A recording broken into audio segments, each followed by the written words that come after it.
Now, students, next topic which we have to discuss are the ecological pyramids.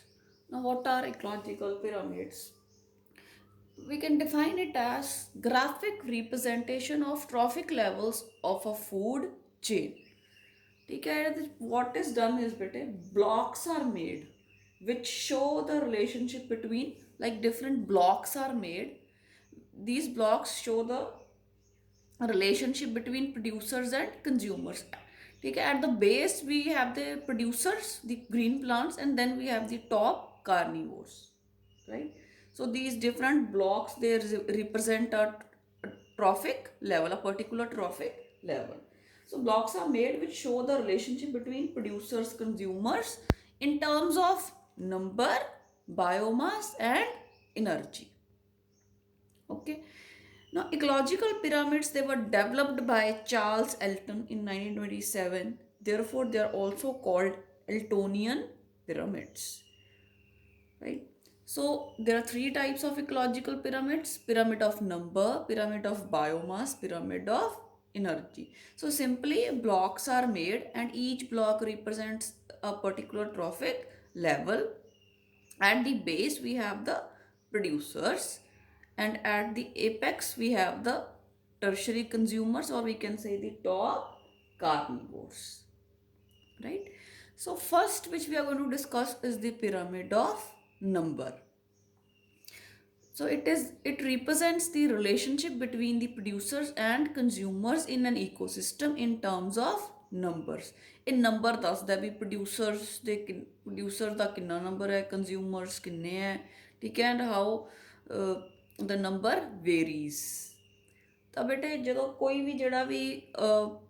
We pyramid ਹੁੰਦਾ ਹੈ, ਤਾਂ ਜਿਹੜਾ ਉਹਦਾ ਫਸਟ ਬਲੌਕ ਹੁੰਦਾ ਵਿਚ represent the producers, it is broader. ਉਹਦੀ ਜਿਹੜੀ ਲੈਂਥ ਹੈ ਉਸ ਬਲੌਕ ਦੀ ਜ਼ਿਆਦਾ ਹੁੰਦੀ ਹੈ, and it represents the producers because producers are more in number.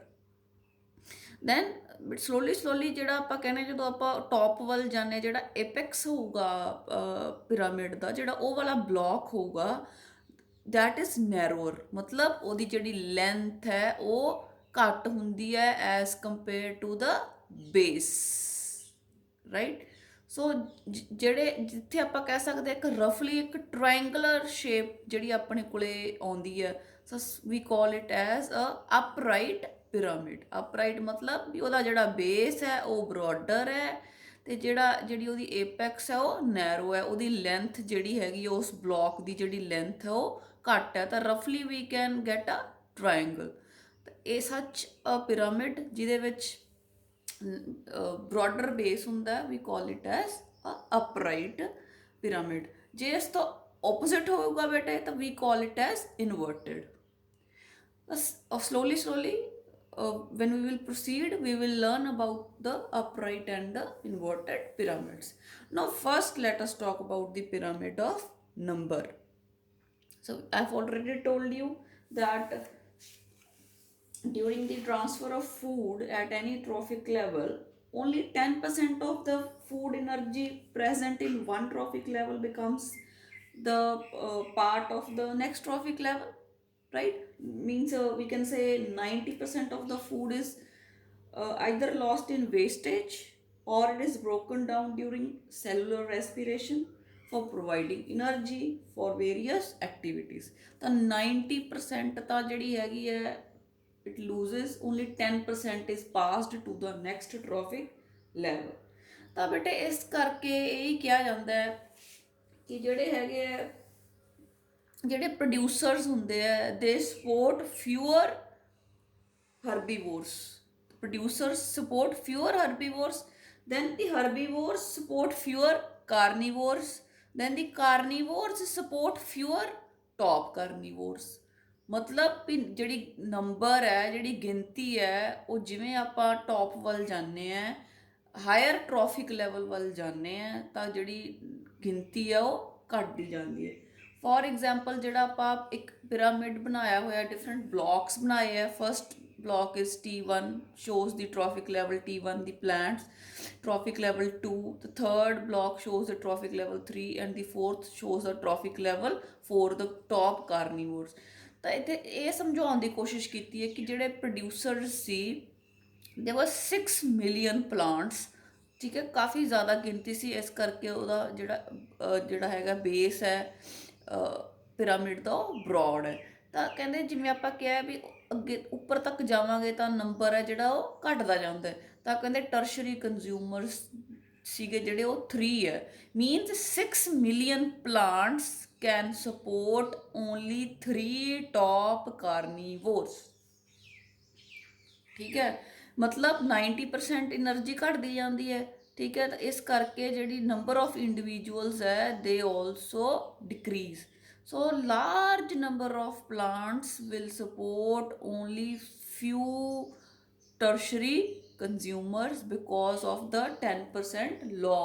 90% of the energy is being lost in respiration for providing energy to the body for various activities. Now the base is broader and the apex is narrower, so the pyramid of number is upright, right? It is upright in a grassland ecosystem. ਕੋਈ ਵੀ ਜਿਹੜਾ ਟੈਰੇਸਟਰੀਅਲ ecosystem ਹੈ, ਜਿਹੜਾ ਉੱਥੇ ਹੈਗਾ, ਕੋਈ forest ਹੈ, ਕੋਈ ਗ੍ਰਾਸਲੈਂਡ ਹੈ, ਉੱਥੇ ਪ੍ਰੋਡਿਊਸਰਸ ਦਾ ਨੰਬਰ ਜ਼ਿਆਦਾ ਹੁੰਦਾ as compare to the tertiary consumers. So such a pyramid is called as upright, right? So we have to discuss two types of pyramids of number. ਜਦੋਂ ਆਪਾਂ ਜਿਹੜੀ ਹੈਗੀ ਆਪਾਂ ਗੱਲ ਕਰਦੇ ਆਂ ਫੋਰੈਸਟ ਦੀ ਜਾਂ ਗ੍ਰਾਸਲੈਂਡ ਦੀ, ਜਿੱਥੇ ਪ੍ਰੋਡਿਊਸਰਸ ਦਾ ਨੰਬਰ ਜ਼ਿਆਦਾ ਹੈ, ਤਾਂ pyramid of number is always upright because the producers they are more in number. Now second we will talk about the pyramid which is inverted. Now next is the pyramid of number which is inverted. Where is this case possible?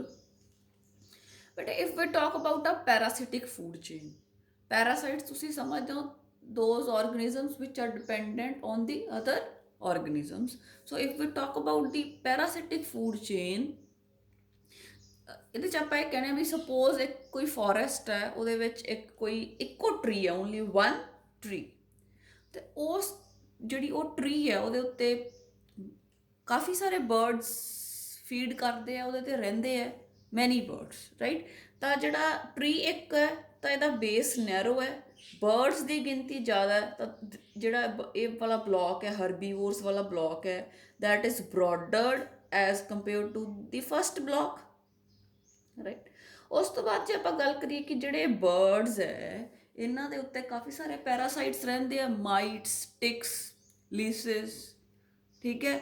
ਤਾਂ ਪੈਰਾਸਾਈਟਸ ਦੀ ਗਿਣਤੀ ਫਿਰ birds ਦੀ ਗਿਣਤੀ ਨਾਲੋਂ ਜ਼ਿਆਦਾ ਹੈ। Suppose ਇੱਕੋ bird 'ਤੇ ਕਿੰਨੇ ਸਾਰੇ ਹੋ ਸਕਦੇ ਆ ਪੈਰਾਸਾਈਟਸ, ਅਤੇ ਬਹੁਤ ਸਾਰੇ ਬਰਡਸ ਟਰੀ 'ਤੇ ਫੀਡ ਕਰ ਰਹੇ, ਤਾਂ ਜਿਹੜਾ ਇਹ ਵਾਲਾ ਬਲੌਕ ਹੋਊਗਾ ਪੈਰਾਸਾਈਟਸ ਵਾਲਾ ਬਲੌਕ, ਤਾਂ ਇਹ ਆਪਾਂ ਉਸ ਤੋਂ ਵੀ ਬਰੋਡ ਬਣਾਇਆ, ਤਾਂ ਇਹ ਬੇਟੇ ਉਲਟਾ ਟਰਾਇੰਗਲ ਹੋ ਗਿਆ, right? So such a pyramid is called as inverted pyramid, ਠੀਕ ਹੈ। ਫਸਟ ਆਪਾਂ ਕੀਤਾ upright pyramid ਜਿਹਦਾ base broad C, second we have done the inverted pyramid of number ਜਿਸ ਦਾ pyramid of number ਜਿਸ ਦਾ ਬੇਸ ਜਿਹੜਾ ਹੈਗਾ ਉਹ ਨੈਰੋ ਹੈ, apex broad ਹੈ, ਉਲਟਾ ਹੋ ਗਿਆ, so we call it as inverted pyramid of number. And this case is possible when a large number of birds are feeding on a tree and us bird there are many parasites. Now third one is, this is not very important but let me tell you, the spindle shaped pyramid of number. The spindle shape, spindle ਕੀ ਹੁੰਦਾ, ਗਲੋਟਾ ਚਰਖੇ ਤੇ ਜਦੋਂ ਕੱਤਦੇ ਸੀ ਰੂੰ ਜਿਹੜੀ, ਤਾਂ ਫਿਰ ਉਹ ਤੋਂ ਕੀ ਬਣਦਾ ਹੈ, ਗਲੋਟਾ। ਗਲੋਟਾ ਕੀ ਹੈ ਬੇਟੇ, ਵਿਚਾਲੋਂ ਮੋਟਾ, ਸਾਈਡਸ ਤੋਂ ਪਤਲਾ। ਸੋ ਵੀਲ ਟਾਕ ਅਬਾਊਟ ਸੱਚ ਅ ਪਿਰਾਮਿਡ। ਇਹਦੇ ਵਿੱਚ suppose we have a tree, ਇੱਕ ਟਰੀ ਹੈ, ਤਾਂ ਇੱਕੋ ਟਰੀ ਹੈ ਤਾਂ ਬੇਸ ਨੈਰੋ ਹੋ ਗਿਆ, then large number of birds are feeding on the tree, ਤਾਂ ਇਹ ਬਲੌਕ ਹੈ ਜਿਹੜਾ ਇਹਦੀ ਲੈਂਥ ਜ਼ਿਆਦਾ ਬਣਾਵਾਂਗੇ। ਉਸ ਤੋਂ ਬਾਅਦ ਜਿਹੜੇ ਬਰਡਸ ਹੈ, ਕਾਫੀ ਬਰਡਸ ਆ, ਉਹਨਾਂ ਤੇ ਜਿਹੜੇ ਆਪਾਂ ਕਿਹਾ ਟੌਪ ਕਾਰਨੀਵੋਰ ਹਮੇਸ਼ਾ ਘੱਟ ਹੁੰਦੇ ਆ eagle is feeding on these birds. ਤਾਂ ਈਗਲ ਵੀ ਥੋੜੀਆਂ 1 or 2, ਤਾਂ ਅਗੇਨ ਦਾ ਜਿਹੜਾ ਬਲੌਕ ਹੈ ਉਹ ਨੈਰੋ ਹੈ, ਉਹਦੀ ਲੈਂਥ ਘੱਟ ਹੈ। ਤਾਂ ਆਪਾਂ ਦੇਖਾਂਗੇ ਪਹਿਲਾਂ ਨੈਰੋ ਬਲੌਕ, ਫਿਰ ਵਾਈਡ ਬਲੌਕ, ਫਿਰ ਨੈਰੋ ਬਲੌਕ, ਵਿਚਕਾਰੋਂ ਮੋਟਾ ਹੈ ਜਿਹੜਾ, ਇਹਦੀ ਲੈਂਥ ਜ਼ਿਆਦਾ ਹੈ, ਉੱਪਰੋਂ ਨੀਚੋਂ ਇਹਦੀ ਲੈਂਥ ਹੈ ਜਿਹੜੀ ਉਹ ਘੱਟ ਹੈ। So such a shape is called as spindle shaped and such a pyramid is called as spindle shaped pyramid of number. Next we have the second types of pyramids, that is the pyramid of biomass. Now what is biomass? अपनी body जिन्ना mass है, जिन्ना जमा होया होया है, that is called the biomass. Biomass is the total weight of living matter per unit area. ਤਾਂ ਜਿਹੜਾ pyramid of biomass ਹੈ, it represents the relationship between producers and consumers in term of biomass. ਜਿਹੜਾ pyramid of number ਸੀ ਆਪਾਂ ਉੱਥੇ ਕਿਹਾ it represents the relationship between producers and consumers in terms of number. ਇੱਥੇ ਉਹਨਾਂ ਦਾ ਰਿਲੇਸ਼ਨ ਹੈ in terms of biomass. Then again, pyramid of biomass can be of two types, upright and inverted. It is upright in the grassland, ਤੇ inverted ਜਦੋਂ ਕੋਈ ਵੀ aquatic ecosystem ਹੋਊਗਾ, pond, ocean, water ਚ ਮਤਲਬ ਹੋਊਗਾ, ਤਾਂ pyramid of number is inverted. Terrestrial ਜਿਹੜੇ ਹੈਗੇ ਆ ਈਕੋਸਿਸਟਮਸ, ਉਹਨਾਂ ਦੇ ਵਿੱਚ ਜਿਹੜਾ pyramid of biomass is upright. So first we have in the terrestrial ecosystem the pyramid of biomass is upright. Upright ਕਿਉਂ ਹੈ? ਆਪਾਂ ਨੂੰ ਪਤਾ ਅਪਰਾਈਟ ਪਿਰਾਮਿਡ, ਕਿਹੜਾ ਪਿਰਾਮਿਡ ਅਪਰਾਈਟ ਹੁੰਦਾ ਹੈ? ਜਿਸ ਦਾ ਬੇਸ ਜਿਹੜਾ ਹੈ that is broad and the apex is narrow. ਤਾਂ how the base is broad? ਉਹ ਕਹਿੰਦੇ ਕਿ ਜਿਹੜੇ ਪਲਾਂਟਸ ਹੁੰਦੇ ਆ ਉਹਨਾਂ ਦਾ ਜਿਹੜਾ ਬਾਇਓਮਾਸ ਹੁੰਦਾ ਹੈ ਉਹ ਜ਼ਿਆਦਾ ਹੁੰਦਾ ਹੈ as compare to herbivores. Herbivores ਦਾ ਬਾਇਓਮਾਸ ਜ਼ਿਆਦਾ ਹੁੰਦਾ ਹੈ as compare to the consumers, right? So the pyramid has a broad base and a narrow apex, so we call it as an upright. And ਬੇਟੇ ਇਹ ਜਿਹੜਾ pyramid ਹੈ ਇਹ biomass ਬਾਰੇ ਦੱਸ ਰਿਹਾ ਹੈ ਕਿ ਜਿਹੜਾ ਪ੍ਰੋਡਿਊਸਰਸ ਹੈ, ਪਲਾਂਟਸ ਹੈ, ਉਹਨਾਂ ਦਾ ਬਾਇਓਮਾਸ ਹਰਬੀਵੋਰਸ ਨਾਲੋਂ ਜ਼ਿਆਦਾ ਹੈ। ਸੋ ਇਹਨਾਂ ਨੇ ਦੱਸਿਆ ਕਿ ਸਪੋਜ਼ ਜੇ ਜਿਹੜੇ ਪ੍ਰੋਡਿਊਸਰਸ ਸੀ ਉਹਨਾਂ ਦਾ ਜਿਹੜਾ ਡਰਾਈ ਵੇਟ ਸੀ ਦੈਟ ਵਾਸ 809 kg/m², ਤਾਂ ਜਿਹੜਾ ਟੌਪ ਕਾਰਨੀਵੋਰਸ ਹੋਊਗਾ, ਟਰਸ਼ਰੀ ਕੰਜ਼ਿਊਮਰਸ ਹੋਣਗੇ, ਉਹਨਾਂ ਦਾ ਡਰਾਈ ਵੇਟ ਸਿਰਫ ਕਿੰਨਾ ਹੁੰਦਾ 1.5 kg/m²। ਦੇਖੋ ਕਿੰਨੀ ਜ਼ਿਆਦਾ ਜਿਹੜੀ ਸੀਗੀ ਕਮੀ ਆਈ, ਠੀਕ ਹੈ, ਕਿਉਂਕਿ ਜਿਹੜਾ ਪ੍ਰੋਡਿਊਸਰ ਸੀਗੇ they have more biomass as compare to the tertiary consumers. So such a pyramid is upright in the terrestrial ecosystem. Now the second type we have in the aquatic ecosystem which is inverted. Inverted ਤੁਸੀਂ ਦੇਖ ਸਕਦੇ ਹੋ ਉਲਟਾ triangle ਬਣ ਰਿਹਾ ਹੈ, base ਜਿਹੜਾ ਹੈਗਾ ਉਹ ਨੈਰੋ ਹੈ as compare to the apex. So ਇਹ ਕਦੋਂ ਪੋਸੀਬਲ ਹੈ? Why the pyramid is inverted? ਤਾਂ ਬੇਟੇ ਜੇ ਆਪਾਂ ਗੱਲ ਕਰੀਏ ਇਕੁਐਟਿਕ ਈਕੋਸਿਸਟਮ ਦੀ, ਤਾਂ ਆਪਾਂ ਗੱਲ ਕੀਤੀ ਸੀ ਕਿ ਟ੍ਰੋਫਿਕ ਲੈਵਲ 1 ਦੀ ਪ੍ਰੋਡਿਊਸਰਸ ਜਿਹੜੇ ਹੈਗੇ ਆ ਦੇ ਆਰ ਦੀ ਫਾਈਟੋਪਲੈਂਕਟਨਸ। ਇਕੁਐਟਿਕ ਈਕੋਸਿਸਟਮ 'ਚ ਕੌਣ ਹੈ ਪ੍ਰੋਡਿਊਸਰਸ ਦੀ? ਫਾਈਟੋਪਲੈਂਕਟਨਸ ਦੀ ਯੂਨੀਸੈਲੂਲਰ ਫ੍ਰੀ ਫਲੋਟਿੰਗ ਆਰਗੈਨਿਜ਼ਮਸ, ਠੀਕ ਹੈ, they are called as the free floating plants, they are called as the phytoplanktons. So they are the primary producers. ਤੇ ਬੇਟੇ ਫਿਰ ਉਹਨਾਂ ਦੇ ਉੱਪਰ ਜਿਹੜਾ ਹੁੰਦਾ ਜ਼ੂ ਪਲੈਂਕਟਨਸ, ਠੀਕ ਹੈ, ਜ਼ੂ ਪਲੈਂਕਟਨਸ ਨੂੰ ਖਾਂਦੀ ਹੈ ਸਮੋਲ ਫਿਸ਼ ਨੂੰ ਲਾਰਜ ਫਿਸ਼। ਸੋ ਜਿਹੜੇ ਫਾਈਟੋਪਲੈਂਕਟਨਸ ਹੈ ਉਹਨਾਂ ਦਾ ਬਾਇਓਮਾਸ ਘੱਟ ਹੈ, ਤਾਂ ਏਪੈਕਸ ਜਿਹੜੀ ਹੈਗੀ ਹੈ ਬੇਸ ਜਿਹੜਾ ਹੈਗਾ ਉਹ ਨੈਰੋ ਹੈ, ਏਪੈਕਸ ਜਿਹੜੀ ਹੈਗੀ ਹੈ ਉਹ ਬਰੋਡਰ ਹੈ because the biomass of larger fishes is more. ਨਾ ਹਾਊ ਦਿਸ ਹੈਪਨਸ?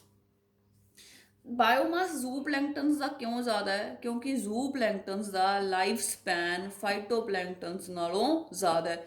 ਜ਼ੂ ਪਲੈਂਕਟਨਸ ਜ਼ਿਆਦਾ ਦੇਰ ਸਰਵਾਈਵ ਕਰਦੇ ਆ ਐਜ਼ ਕੰਪੇਅਰ ਟੂ ਫਾਈਟੋਪਲੈਂਕਟਨਸ। ਫਾਈਟੋਪਲੈਂਕਟਨ ਸਪੋਜ਼ ਬੇਟਾ ਦੇ ਸਰਵਾਈਵ ਆਪਾਂ ਕਹਿ ਸਕਦੇ ਹਾਂ ਫॉर ਫਿਊ ਡੇਜ਼, ਠੀਕ ਹੈ। ਜਿਹੜੇ ਜ਼ੂ ਪਲੈਂਕਟਨਸ ਹੈ they can survive for near about 100 days। ਤਾਂ ਹੁਣ ਇਹ ਜਿਹੜਾ ਜ਼ੂ ਪਲੈਂਕਟਨਸ ਹੈ, ਜਦੋਂ ਇਹ ਜ਼ਿਆਦਾ ਟਾਈਮ ਸਰਵਾਈਵ ਕਰਦੇ ਆ ਤਾਂ ਜ਼ਿਆਦਾ ਫਾਈਟੋਪਲੈਂਕਟਨਸ ਨੂੰ ਖਾ ਸਕਦੇ ਆ। ਇੱਕ ਜ਼ੂ ਪਲੈਂਕਟਨ ਸਪੋਜ਼ 100 ਡੇਜ਼ ਰਹਿ ਰਿਹਾ ਤਾਂ ਕਾਫੀ ਸਾਰੇ ਫਾਈਟੋਪਲੈਂਕਟਨਸ ਨੂੰ ਖਾ ਸਕਦਾ ਹੈ। ਫਾਈਟੋਪਲੈਂਕਟਨਸ ਬਹੁਤ ਥੋੜੀ ਦੇਰ ਸਰਵਾਈਵ ਕਰਦੇ ਆ ਐਂਡ ਦੇ ਡਾਈ। ਸਿਮਿਲਰਲੀ ਜਿਹੜੀਆਂ ਸਮਾਲ ਫਿਸ਼ਿਜ਼ ਹੈ they can Liv for years. ਤਾਂ ਸਮਾਲ ਫਿਸ਼ਿਜ਼ ਆਪਦੇ ਲਾਈਫ ਸਪੈਨ 'ਚ ਕਿੰਨੇ ਜ਼ਿਆਦਾ ਜ਼ੂ ਪਲੈਂਕਟਨਸ ਨੂੰ ਖਾ ਸਕਦੇ ਆ। ਜ਼ੂ ਪਲੈਂਕਟਨਸ ਦਾ ਲਾਈਫ ਸਪੈਨ ਘੱਟ ਹੈ as compare to small fishes. So due to this ਜਿਹੜਾ ਆਪਾਂ ਕਹਿ ਸਕਦੇ ਹਾਂ ਕਿ biomass is increasing as we move to the top of the pyramid, right? So biomass of zooplankton is higher than the phytoplanktons as lifespan of zooplanktons is longer. So a number of generations of phytoplanktons may be consumed by single generation of zooplanktons. Similarly fishes have more lifespan than zooplanktons. ਇਸ ਕਰਕੇ ਜਿਹੜਾ pyramid ਹੈ that is inverted pyramid of biomass and it is inverted in the pond ecosystem. So next is the third type of the pyramid, that is the pyramid of energy. The pyramid of energy is always upright. ठीक है, ਆਪਾਂ ਨੂੰ ਪਤਾ ਹੈ ਕਿ ਇਹ ਹਮੇਸ਼ਾ ਅਪਰਾਈਟ ਹੈ ਕਿਉਂਕਿ ਇਹਦਾ ਜਿਹੜਾ ਬੇਸ ਹੈ ਉਹ ਬ੍ਰੌਡਰ ਹੈ, ਜਿਹੜਾ ਏਪੈਕਸ ਹੈ ਉਹ ਨੈਰੋ ਹੈ।